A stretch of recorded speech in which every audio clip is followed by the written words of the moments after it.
আমরা যুদ্ধতা বা যোজনী দেখার চেষ্টা করব এখন, হ্যাঁ? আশা করি সম্পূর্ণ ভিডিওটা দেখলে আর যোজনী আর যুদ্ধতা আর তোমার প্রবলেম হবে না। তো যোজনী, যুদ্ধতা বা যোজনী, ঠিক আছে? তো যুদ্ধতা হলো একটি মৌলের সেই ক্ষমতা যার মাধ্যমে তা অন্য মৌলের সঙ্গে রাসায়নিক বন্ধন গঠন করতে পারে, ঠিক আছে?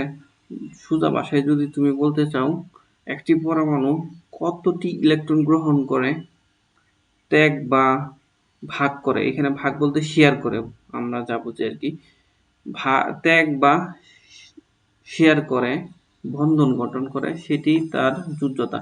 তার মানে মূল কথা হচ্ছে যে রাসায়নিক বন্ধন গঠন করার সময় মৌলসমূহ কিন্তু ইলেকট্রন কি করে, ত্যাগ করে, গ্রহণ করে, আবার শেয়ার করে, এই কথাটাই এখানে বলছে, ঠিক আছে? তারপর যুদ্ধতা, এক একটা মৌলের যুদ্ধতা এক এক রকম। এটা তুমি কিভাবে বের করবা বা বুঝবা, ওইটার দুইটা নিয়ম আছে, ওই নিয়মটা দেখার চেষ্টা করব। আচ্ছা, প্রথমে আমরা 1 নাম্বার নিয়মটা দেখব। যুদ্ধতা নির্ধারণ করার নিয়ম 1 নাম্বার, যদি একটি মৌল বাইরের শেলে একটি, দুইটি বা তিনটি ইলেকট্রন থাকে, তাহলে এটি সাধারণত ইলেকট্রন ত্যাগ করে রাসায়নিক বন্ধনে অংশগ্রহণ করে, ঠিক আছে? তো এখানে যে ইলেকট্রন ত্যাগ করলো না, এই যে ইলেকট্রন ত্যাগ করলো না, এই যতটা ইলেকট্রন ত্যাগ করবে ওইটাই হচ্ছে তোমার যুদ্ধতা, ঠিক আছে? এখন আমরা একটা উদাহরণ দেখি। মনে করো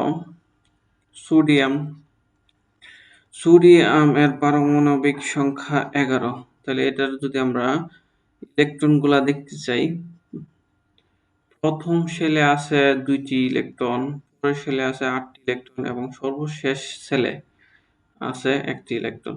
তার মানে সর্বশেষ শেলে যে এই 1টি ইলেকট্রন আছে না, এই 1টি ইলেকট্রন কি করব, সে ত্যাগ করে রাসায়নিক বন্ধনে অংশগ্রহণ করব, ঠিক আছে? রাসায়নিক বিক্রিয়ায় অংশগ্রহণ করব। আচ্ছা, তো এই একটা যে ইলেকট্রন আছে সর্বশেষ কক্ষপথে, ওইটাই সোডিয়ামের যুদ্ধতা, ঠিক আছে? ঠিক আছে, আচ্ছা। তো এখন আমরা 2 নাম্বার নিয়মটা দেখব। 2 নাম্বার নিয়মটা, যদি বাইরের শেলে 5টি বা 6টি বা 7টি ইলেকট্রন থাকে, তাহলে এটি ইলেকট্রন গ্রহণ করে সম্পূর্ণ শেল পূর্ণ করতে চাই। মানে সর্বশেষ কক্ষপথে 8টি ইলেকট্রন করতে চাই আর কি। তখন যুদ্ধতা হবে 8 থেকে বাইরে শেলে ইলেকট্রন সংখ্যা আছে না, ওইটা মাইনাস করলেই তুমি যুদ্ধতা পেয়ে যাবা। তাহলে আমি একটা উদাহরণ দিয়ে দেখাই। মনে করো ক্লোরিন এর সর্বশেষ কক্ষপথে 17টা ইলেকট্রন আছে। না, ক্লোরিনের পারমাণবিক সংখ্যা 17 আর কি।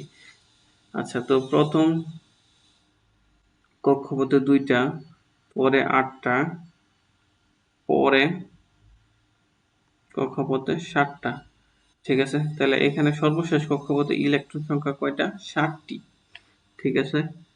তো এখানে ক্লোরিনের যোজনী কত? ক্লোরিন এর যোজনী হচ্ছে, এই যে সর্বশেষ কক্ষপথে যে ইলেকট্রনটা পাইছো না তুমি, সর্বশেষ কক্ষপথে ইলেকট্রন কত পাইছো? 7। এই এই 7 কি করতে হবে? মাইনাস করতে হবে কার থেকে? 8 থেকে মাইনাস করতে হবে 7, ইকুয়াল টু কত পাইলাম? 1। তাইলে ক্লোরিন এর যোজনী 1, ঠিক আছে? আচ্ছা, তো আশা করি যুদ্ধতা সম্পর্কে ভালোই বুঝতে পারছো। তো এখন আমরা পরিবর্তনশীল যোজনী সম্পর্কে একটু বোঝার চেষ্টা করব। পরিবর্তনশীল যোজনী, ঠিক আছে?